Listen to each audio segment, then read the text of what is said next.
Nah, bokah. Yang kedua, cekang lidah urang durhaka ibu bapa. Baik deh, iron pawa je ke mak, pawa je kana le. Pawa je kana. Nak pernah duduk dalam kandungan mak? Pernah. Pun dapat jual dalam kandungan mak? Pernah gorengan? Pun baju?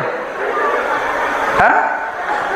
Darah kuto mak. Cuma paju makanan dalam kandungan mak tanya dengan babah.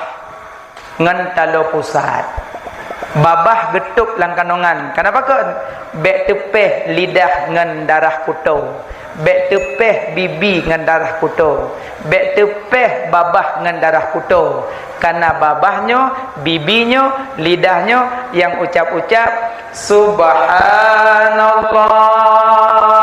walhamdulillah